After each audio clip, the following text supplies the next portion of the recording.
أعوذ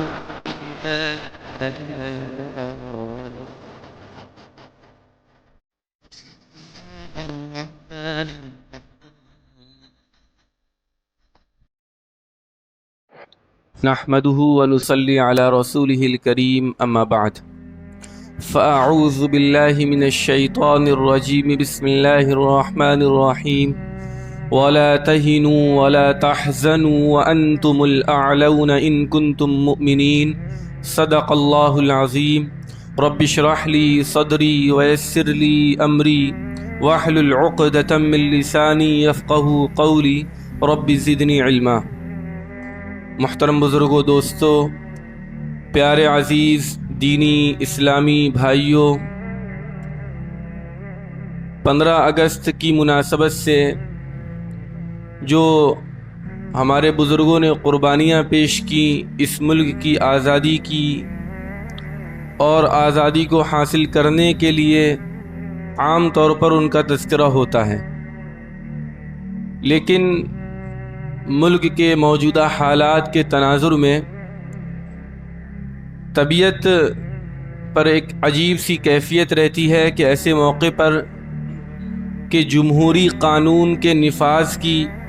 یعنی ایک ڈیموکریٹک کانسٹیٹیوشن کے امپلیمنٹ ہونے کی خوشیاں منائی جائیں، یا اس وقت قانون کی جس طریقے سے دھجیاں اڑائی جا رہی ہیں، قانون کو بالکل ایسے پس پشت ڈال دیا گیا کہ گویا کہ وہ کوئی چیز ہے ہی نہیں، کہ اس پر غم اور افسوس کا اظہار کیا جائے، کہ بظاہر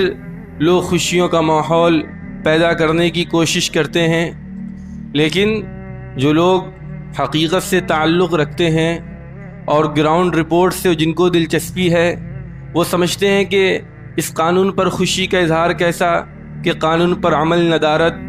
کسی کا کوئی حق محفوظ نہیں، کسی کی جان محفوظ نہیں، کسی کا ایمان محفوظ نہیں، کسی کی تہذیب محفوظ نہیں، کسی کی زبان محفوظ نہیں، کہ ایسے موقع پر غم اور ماتم کیا جائے، یا ایسے موقع پر ان بزرگوں کی قربانیوں کو خراج عقیدت پیش کیا جائے اور ان کو سلامی دی جائے اور ان کی قربانیوں کا تذکرہ کیا جائے۔ بہرحال ملک کے حالات تو سب کے سامنے ہیں، لیکن موجودہ حالات چاہے کیسے ہی پرآشوب اور تکلیف دہ کیوں نہ ہوں، لیکن ہمارے بزرگوں کی تاریخ ہم ہی کو یاد کرنی ہے۔ ہمارے بزرگوں کا جو ورثہ ہے اسے ہمیں محفوظ رکھنا ہے، اپنے سینوں میں محفوظ رکھنا ہے، اپنی نسلوں میں منتقل کرنا ہے، اور دوسروں کو صحیح اور سچی اور اصلی ہسٹری اور بالکل تاریخی حقائق پر مشتمل جو ایک واقعات ہیں ان کو دوسروں تک پہنچانا، یہ ہمارا ہی دینی بھی فریضہ ہے، یہ ہمارا ملی فریضہ ہے، یہ ہمارا قومی اور وطنی فریضہ بھی ہے۔ اس وجہ سے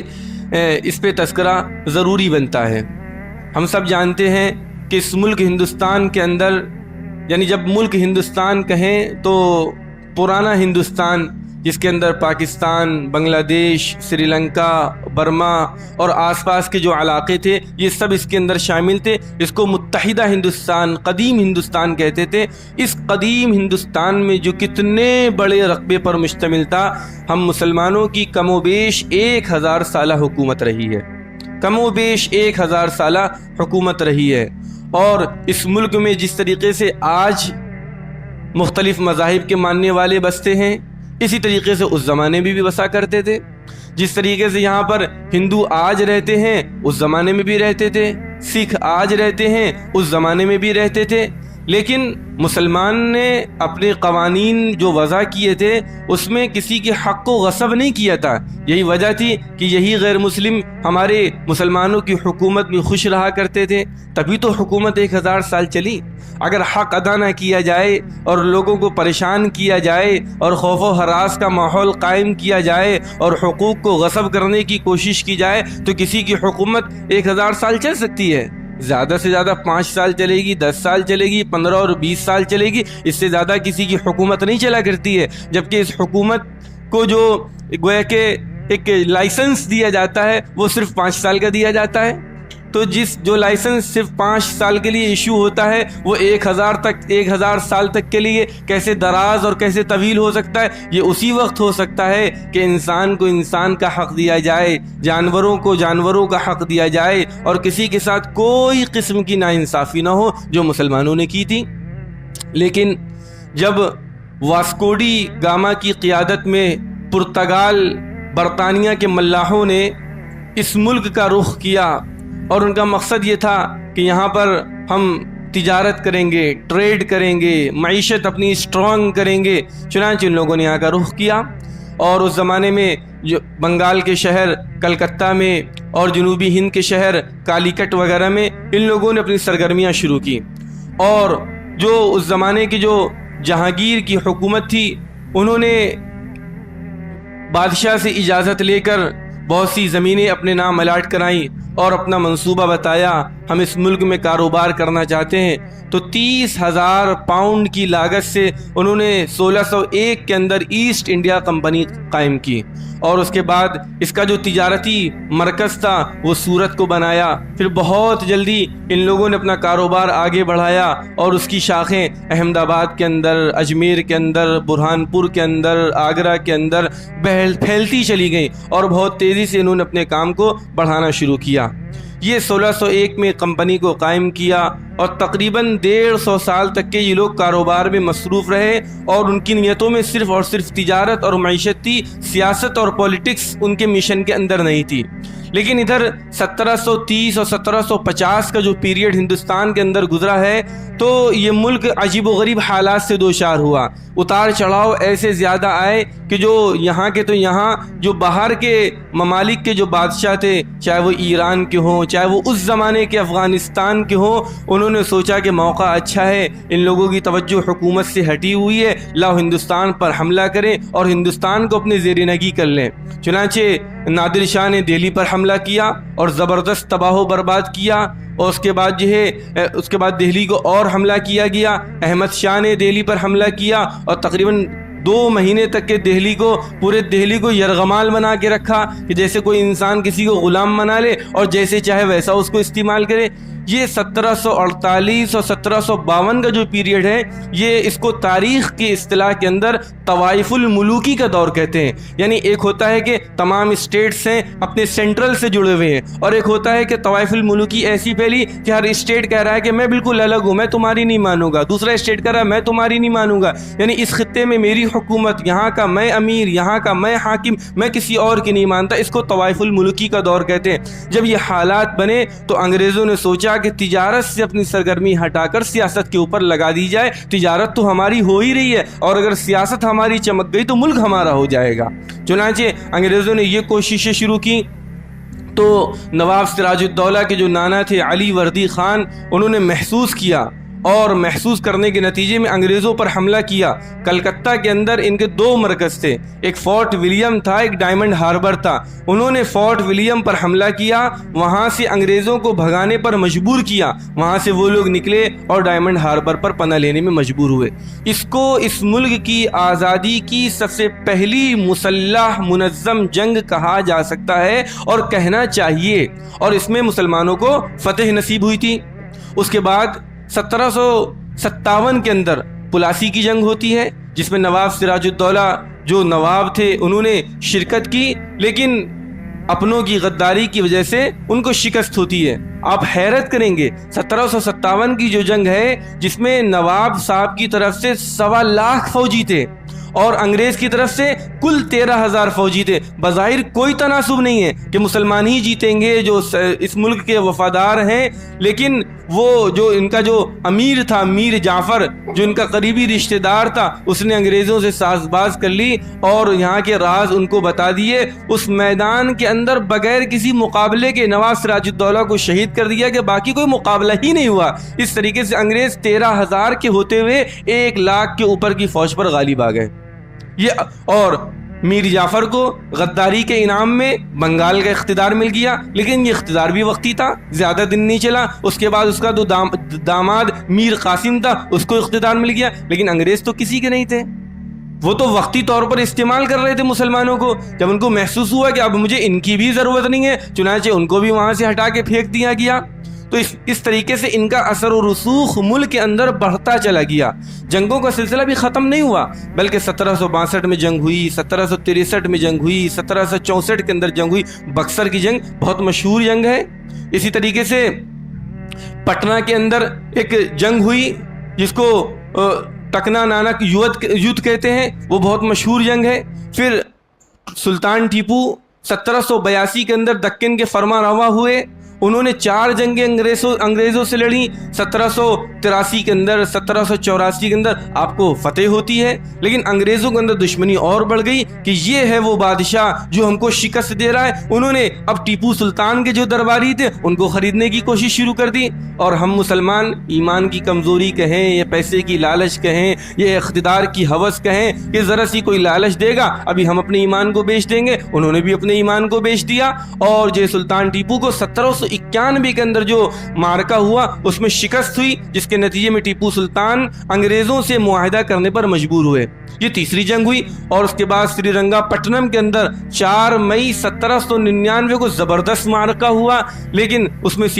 ٹیپو سلطان کی شہادت ہوتی ہے۔ جب انگریز کو پتہ چلا کہ ٹیپو سلطان شہید ہو گئے تو جنرل ہارس کو جب معلوم ہوا تو وہ ٹیپو سلطان کی نعش کے اوپر آیا اور کھڑے ہو کر کہا کہ آج سے یہ ملک ہمارا ہے، آج سے یہ ملک ہمارا ہے۔ یعنی اس سے پہلے اس کو ہمت نہیں تھی یہ کہنے کی کہ ٹیپو سلطان کے جیتے جی یہ کہہ سکے کہ یہ ملک انگریز کا ہے۔ اس طریقے سے انگریز کا اقتدار بنگال اور جو ہے کیرل اور اسی طریقے سے بہار اور اڑیسہ اور جو دکن کے شہروں میں ہوتا ہوا بڑھتا چلا گیا، یہاں تک کہ یہ لوگ اودھ تک کے چلے آئے۔ اور جب چلے آئے تو یہ 1803 کے آس پاس کا زمانہ تھا کہ انہوں نے جو اس زمانے کی موجودہ حکومت تھی اس سے ایک الائنس کیا اور تین نکاتی فارمولہ تیار کیا، جس کو یہ کہتے ہیں کہ خلق خدا کی، ملک بادشاہ سلامت کا اور حکم کمپنی بہادر کا۔ یہ 6 رکنی فارمولہ تھا کہ مخلوق تو سب اللہ کی ہے اور ملک کس کا ہے؟ یہ بادشاہ سلامت ہے، جو مغل بادشاہ ہیں، ملک تو انہی کا ہے، لیکن حکم کس کا چلے گا؟ حکم کمپنی بہادر یعنی انگریزوں کا چلے گا۔ یہ فارمولہ اس وجہ سے تیار کیا گیا تاکہ جو عوام ہے ملک کی یہ مایوس نہ ہو جائے، یہ بددل نہ ہو جائے۔ اگر بادشاہ کو بالکل ہی ہٹا دیا جائے کہیں عوام بغاوت نہ کر بیٹھے، اس وجہ سے عوام کو قابو میں رکھنے کے لیے ظاہر میں بادشاہ کو رکھا گیا، حکم ان کا نہیں چلے گا، حکم تو صرف اور صرف کمپنی بہادر کا چلے گا۔ یہ حالات تھے تو ملک کے جو علماء تھے وہ بالکل پریشان تھے، کبیدہ خاطر تھے، اس کی فکر میں تھے کہ کس طریقے سے ان کے ناپاک وجود کو اس ملک سے ختم کیا جائے اور اس کو ہٹایا جائے۔ حضرت شاہ ولی اللہ محدث دہلوی رحمۃ اللہ علیہ، جن کی اس ملک کے اندر بہت قربانیاں ہیں اور جن کی علمی خدمات تو بہت بلند ہے، ان کا علمی قد ان کی کتابوں کو دیکھ کر پتہ چلتا ہے کہ کس پائے کے عالم تھے۔ آپ کو تو انتقال 1762 میں ہو گیا تھا، لیکن آپ نے اپنی کتابوں کے ذریعے اس ملک کی آزادی کے مشن کو جاری رکھا تھا۔ انہوں نے اپنی کتابوں میں لکھ دیا تھا کہ انگریزوں کا وجود اس ملک کے اندر سرطان نامی بیماری کی طرح ہے۔ جس طریقے سے یہ مرض جب جسم کو لگ جاتا ہے تو گوشت کٹ کٹ کر گرنے لگتا ہے، اسی طریقے سے جب تک کہ ان کا وجود ہندوستان پہ رہے گا ملک ترقی نہیں کر سکتا۔ اس وجہ سے ملک کے باشندوں کو چاہیے کہ اس ناپاک وجود کو اس ملک سے یہاں سے ختم کیا جائے۔ چنانچہ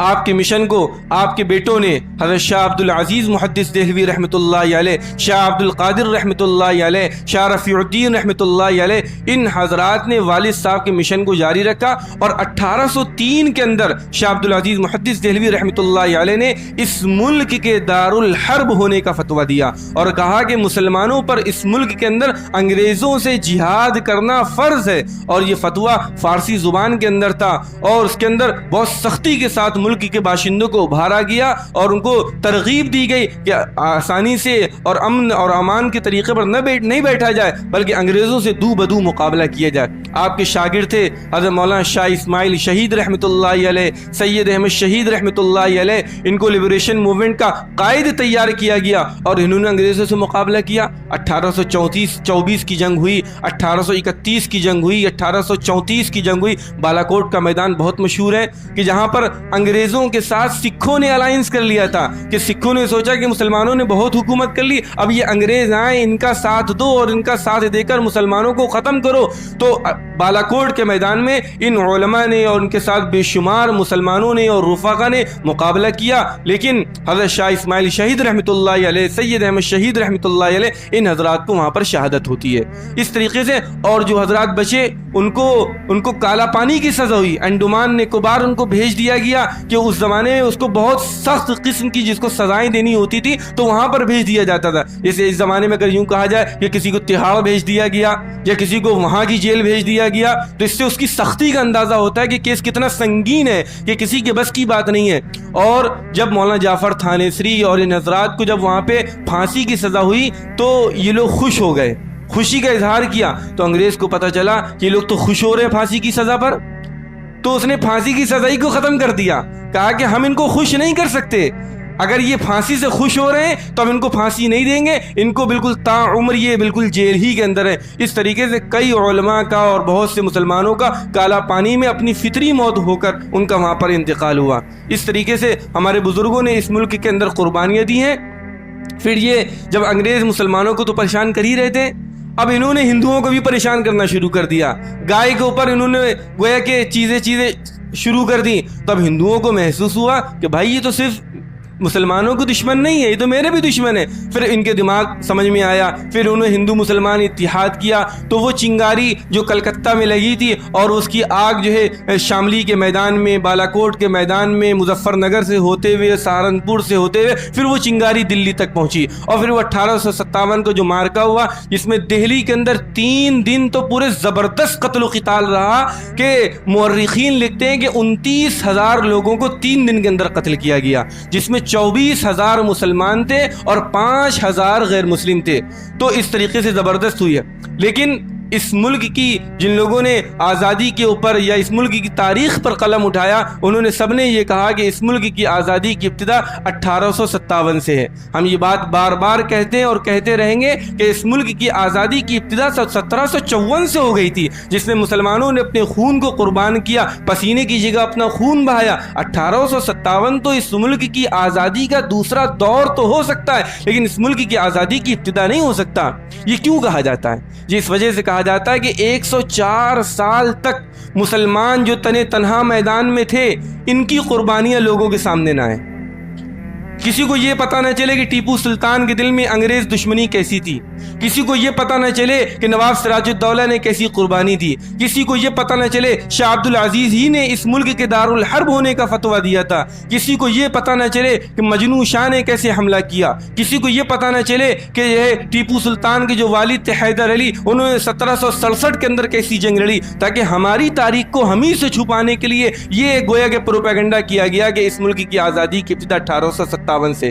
اس ملک کی آزادی کے عنوان پر قلم اٹھانے والے 2 طریقے کے لوگ ہیں، ایک غیر مسلم وہ ہیں جو RSS کو پسند کرتے ہیں، اور ایک غیر مسلم وہ ہیں جو کمیونسٹ مائنڈ کے ہیں۔ اب ظاہر سی بات ہے یہ دونوں نہیں چاہیں گے، حالانکہ جن کمیونسٹوں کو لبرل کہا جاتا ہے کہ بہت آزاد ہوتے ہیں اور ان کے جو سمجھ میں آتا ہے ٹھیک وہ لکھتے ہیں، لیکن افسوس کی بات ہے کہ جو کمیونسٹ کا جو بابائے آدم ہے کارل مارکس، جو روس کا رہنے والا تھا، اس نے اس ملک کی آزادی کے اوپر جب قلم اٹھایا تو اس نے کتاب لکھی ہندوستان کی پہلی جنگ آزادی 1857۔ اب اس کتاب کا انگریزی میں بھی ترجمہ ہوا، اس کتاب کا ہندی میں بھی ترجمہ ہوا۔ بعد میں جتنے کمیونسٹوں نے قلم اٹھایا تو سب نے کسی کو زیادہ پڑھا نہیں، بس اپنے بابائے آدم کی کتاب کو پڑھ لیا اور اس کی بنیاد پر سب نے لکھ دیا۔ لیکن ان لوگوں نے تو جان بوجھ کر ہماری تاریخ کو ہم سے چھیننے کی کوشش کی، ہمارے بزرگوں کی قربانیوں کو تاریخ کے اوراق سے مٹانے کی اور ختم کرنے کی کوشش کی۔ لیکن ہمیں تو چاہیے کہ ہمارے بزرگوں کی قربانیاں تھیں، ہمارے اسلاف کی قربانیاں تھیں، ہم اپنے اسلاف کی قربانیوں کو یاد رکھیں۔ جب ان سے کہا جاتا ہے کہ 1754 کی جنگ ہوئی، 1757 کی جنگ ہوئی، 1764 کی جنگ ہوئی، 1791 کی جنگ ہوئی، تو کہتے ہیں کہ ان کو آزادی کی جنگ اس وجہ سے نہیں کہہ سکتے کہ وہ نوابوں کی نگرانی میں لڑی گئی تھی، اور 1857 کی جو جنگ تھی یہ نوابوں کی نگرانی میں نہیں لڑی گئی تھی۔ یہ فراڈ ہے، یہ جھوٹ ہے، تاریخ سے بغاوت ہے اور اس کے حقائق سے انکار ہے۔ آپ کو خوب یاد رہنا چاہیے 1857 کی جنگ بھی دہلی کے اس وقت کے جو بادشاہ تھے بہادر شاہ ظفر، انہی کی سرپرستی میں اور انہی کی نگرانی میں لڑی گئی تھی۔ جب 3 دن زبردست مارکا رہا تو بہادر شاہ ظفر کی اولاد میں سے 19 لوگوں کو قتل کیا گیا تھا، اور ناشتے کے وقت میں تشت میں رکھ کر 19 لوگوں کی گردنیں ان کے سامنے پیش کی گئی تھی، تو انہوں نے کہا تھا، خوشی کا اظہار کیا تھا اور کہا تھا کہ مغل کی اولاد ہے یہ، اور مغل کی اولاد وطن اور ملک کی حفاظت کے لیے اسی طرح کی قربانی لگاتی ہے۔ کیا بہادر شاہ ظفر کیا کوئی سپاہی تھے؟ وہ نواب نہیں تھے، وہ اس ملک کے حاکم نہیں تھے؟ تو لوگوں کا یہ کہنا کہ 1857 ابتدا بالکل غلط ہے۔ اس ملک کی آزادی کے لیے جتنی قربانیاں لگائی ہیں 1857 کے، سب جو ہے اس زمانے کے جو نواب تھے، راجہ مہاراجہ تھے، ان کی نگرانی میں، ان کی سرپرستی میں۔ بہادر شاہ ظفر تو ہمارا ایک ظاہری بادشاہ تھا، ہمارے حقیقی اور روحانی بادشاہ حاجی امداد اللہ مہاجر مکی، مولانا قاسم نانوتوی، مولانا رشید احمد گنگوہی، حافظ ضامن شہید مولانا منیر نانوتوی، ان لوگوں نے شاملی کے میدان میں انگریزوں سے دو بدو مقابلہ کیا۔ مولانا قاسم نانوتوی رحمۃ اللہ علیہ کے تو گولی کان میں لگی، کسی طریقے سے ان کی جان بچی، کئی لوگوں کو گرفتار کیا گیا، حافظ ضامن رحمۃ اللہ علیہ تو وہیں پر شہید ہو گئے، اور اس طریقے سے حضرات نے قربانیاں دی ہیں، لیکن ہماری قربانیاں ہمیں کو نہیں معلوم ہے، ہمارے بزرگوں نے کیا خدمات انجام دی ہیں۔ اس طریقے سے سلسلہ بڑھتا رہا، اور اس کے بعد جو ہے 1912 کے اندر ایک تحریک ریشمی رومال ہے، جس کو ایک عالمی تحریک حضرت شیخ الہند مولانا محمود حسن دیوبندی رحمۃ اللہ علیہ نے ایک عالمی تحریک شروع کی تھی، جس کے قاصد صرف ہندوستان میں نہیں تھے، پاکستان میں بھی تھے، صوبہ سرحد میں بھی تھے، اور حجاز مقدس میں بھی تھے، وہاں پر تھے۔ حضرت نے اپنے شاگرد مولانا عبید اللہ سندھی رحمۃ اللہ علیہ کو کابل افغانستان بھیجا اور کہا کہ وہاں کی حکومت کو بتاؤ جا کر کہ ملک ہندوستان کے اندر انگریزوں نے کیسا ظلم و بربریت کا ماحول قائم کر رکھا ہے، تاکہ باہر سے وہ لوگ حملہ کریں، اندر سے ہم لوگ بغاوت کریں، اور 1914 کا زمانہ ہے جس کو پہلی جنگ عظیم کا زمانہ کہتے ہیں، تاکہ انگریز اس کی تاب نہ لا سکے گا اور ملک کو چھوڑنے پر مجبور ہو جائے گا۔ یہ تحریک بہت زبردست تھی، لیکن حضرت مولانا عبید اللہ سندھی رحمۃ اللہ علیہ نے حالات کی اطلاع کے لیے ریشمی رومال کے اوپر کچھ خطوط لکھے تھے، رازدانانہ طریقے پر وہ خطوط CID کے ہاتھ لگ گئے، جس کی وجہ سے اس تحریک کا پردہ فاش ہو گیا، اور وہاں پر ان کو گرفتار کر لیا گیا۔ حضرت مولانا محمود حسن دیوبندی رحمۃ اللہ علیہ یہاں سے نکلے، انہوں نے حجاز کا سفر کیا، اور خلافت عثمانیہ کے جو ذمہ دار تھے، جو اس وقت جو ترک کے وزیر تھے، غالب پاشا اور اسی طرح انور پاشا، ان کو حالات بتائے، ان لوگوں نے مدد کی یقین دہانی کرائی، لیکن شریف حسین جو خلافت عثمانیہ کے ایک افسر تھا، اس نے انگریزوں سے ساز باز کر رکھی تھی۔ شریف حسین نے مولانا محمود حسن دیوبندی رحمۃ اللہ علیہ کو مدینہ منورہ سے گرفتار کرایا، اور وہاں سے ان کو کالا پانی بھیج دیا گیا۔ آپ کے ساتھ مولانا حسین مدنی تھے، مولانا عزیز گل پشاوری تھے، مولانا حکیم نصرت حسین تھے، مولانا وحید احمد تھے، ان لوگوں نے مدتوں کئی سال اپنے شیخ کے ساتھ گزارے۔ مولانا حسین مدنی رحمۃ اللہ علیہ لکھتے ہیں، فرماتے ہیں کہ انگریز ہمارے استاذ کو تہخانے میں لے جاتا تھا، اور لوہے کی گرم تپتی ہوئی سلاخیں کمر سے لگاتا تھا، اور حضرت بے ہوش ہو جاتے تھے۔ تو جب ہوش میں آتے تھے تو وہ کہتا تھا، اے محمود حسن، انگریز کے حق میں فتویٰ دے دے، اور جو ہے تجھے ابھی چھوڑ دیا جائے گا۔ حضرت جب بھی ہوش میں آتے تو یہی کہتے تھے کہ میرا جسم تو پگھل سکتا ہے، میری کھال تو ادھر سکتی ہے، میں بلال کا وارث ہوں، میں تمہارے حق میں ہرگز فتویٰ نہیں دے سکتا۔ اس طریقے سے ہمارے بزرگوں نے، جب یہ حالات تھے، مولانا حسین مدنی رحمۃ اللہ علیہ نے یہ فتویٰ دیا تھا، انگریز کی فوج میں بھرتی ہونا حرام ہے۔ اس کا مقدمہ پاکستان کے اندر چلا، اور حضرت کو پیشی میں جانا ہوتا تھا، 1.5 گھنٹہ انہوں نے قرآن و حدیث سے ایسا استدلال کیا کہ کسی طریقے سے ایک مسلمان کے لیے انگریز کی فوج میں بھرتی ہونا درست نہیں ہے۔ مولانا محمد علی جوہر، مولانا شوکت علی، یہ لوگ جو ہے پکڑنے پر مجبور ہو گئے کہ حضرت رک جائیے، جج کہہ رہا ہے کہ جو ہے اس پہ آپ کو پھانسی بھی ہو سکتی ہے۔ کہا کہ پھانسی سے مجھے ڈر نہیں ہے، ہم ایسے لوگ ہیں کہ اپنا کفن اپنے ساتھ لیے پھرتے ہیں۔ تو اس طریقے سے ہمارے بزرگوں نے قربانیاں دی ہیں۔ جلیاں والا باغ تو سب کو یاد ہوگا، لیکن پشاور کے قصہ خانی بازار کا واقعہ تو کسی کو نہیں یاد ہے کہ جب جو ہے تحریک سول نافرمانی کے نتیجے میں جو انگریز افسر وہاں پر جس کی ڈیوٹی تھی، جس کو میٹکاف کہا جاتا ہے، اس نے برملا بالکل لوگوں کے سامنے گولی چلانے کا حکم دے دیا تھا، تو تقریباً 455 لوگوں کی گولیاں لگی تھی، اور سب فوراً وہیں شہید ہو گئے تھے۔ پہلی صف گرتی تھی، دوسری صف آگے آ جاتی تھی۔ خان عبد الغفار خان جو وہاں کے سپہ سالار تھے، انہوں نے کہا کہ ان سب کو دیکھو، اگر کسی ایک کی بھی گولی سینے کے بجائے اگر پیٹھ پر لگی ہوگی، ہم اپنی تحریک فوراً واپس لے لیں گے۔ چنانچہ تحقیق کی 455 ان سب کی گولی ان کے سینے پر لگی تھی۔ اس طریقے سے ہمارے بزرگوں نے قربانیاں دی ہیں، تو لیکن افسوس ان قربانیوں کو کون یاد کرے؟ یہ ہمارے بزرگوں کی وراثت ہے، ہمیں چاہیے کہ ان قربانیوں کو یاد کریں۔ جو قانون تیار ہوا جس کا واحد مقصد تھا کہ ملک میں بسنے والے جتنے لوگ ہیں سب کو برابر کے ساتھ انصاف کے ساتھ سب کو حقوق دیے جائیں گے، کوئی کسی کے برزور زبردستی۔ اس وقت ہم لوگ آزاد تو ہیں اس وجہ سے کہ قانون ایک ڈیموکریٹک ہے، ایک جمہوری ہے، لیکن اس وقت اس آزادی کی ضرورت ہے کہ کس طریقے سے اس قانون پر صحیح طور پر عمل کیا جائے، اس کے لیے محنت کرنے کی ضرورت ہے۔ لیکن ہم خوب جانتے ہیں، ہمیں یہ تو شکوہ ہوتا ہے فلاں صاحب میرا حق ادا نہیں کر رہے ہیں، وہ لوگ قانون کی حکومت، لیکن ہم بھی تو دیکھیں کہ ہمارے اوپر جو حقوق ہیں کیا ہم اپنے ماتحتوں کو دے رہے ہیں؟ ہمیں یہ شکوہ ہوتا ہے کہ وہ غیر مسلم ہے، وہ ہمارا نقصان کر رہا ہے۔ ارے جو مسلم کارپوریٹرز جن کو آپ نے اپنے ووٹ سے جتایا یہ کتنا کام کر رہے ہیں؟ اگر ان کو کل کو وزیر اعظم بنا دو گے، جس طریقے سے یہ محلے میں ظلم کر رہے ہیں اس طریقے سے یہ دلی میں جا کے ظلم کریں گے؟ سوچنے کی بات ہے۔ تو حضرت عمر بن خطاب رضی اللہ عنہ نے جو جابیہ کے مقام میں جو خطبہ دیا تھا، فرمایا کنا اذل قوم، ہم سب سے ذلیل قوم تھے، فاعزنا اللہ بالاسلام، اللہ نے ہم کو اسلام سے عزت بخشی ہے۔ فرمایا فمہما نطلب العزت بغیر ما اعزنا اللہ، جب ہم عزت حاصل کرنے کی کوشش اس طریقے سے کریں گے جو اللہ کا طریقہ نہیں ہے، فرماتے ہیں اذلنا اللہ، اللہ ہم کو ذلیل کرے گا۔ آج یہی طریقہ ہو رہا ہے، ہم ان راستوں سے عزت حاصل کرنے کی کوشش کر رہے ہیں جو خدا اور رسول کے بتائے ہوئے راستے نہیں ہے، اس وجہ سے عزت نہیں مل سکتی ہے۔ ان راستوں سے عزت حاصل کرو جو اللہ اور رسول کے بتائے ہوئے، جس طریقے سے اہل فلسطین کر رہے ہیں، اللہ کے اور رسول اللہ کے بتائے ہوئے طریقے سے عزت حاصل کرنے کی کوشش کر رہے ہیں، اللہ تعالیٰ ان کو سرخرو کر رہا ہے۔ ضرورت ہے قرآن اور حدیث پر پورے طور پر عمل کرنے کی اور اپنے بزرگوں کی تاریخ، ان کی خدمات، ان کے واقعات کو مضبوطی سے تھامنے کی۔ اللہ تعالیٰ ان بزرگوں کی خدمات کو قبول کرے اور ان کے نقش قدم پر ہمیں چلنے کی توفیق عطا فرمائے۔ آمین۔ کے چینل کو سبسکرائب کیجیے۔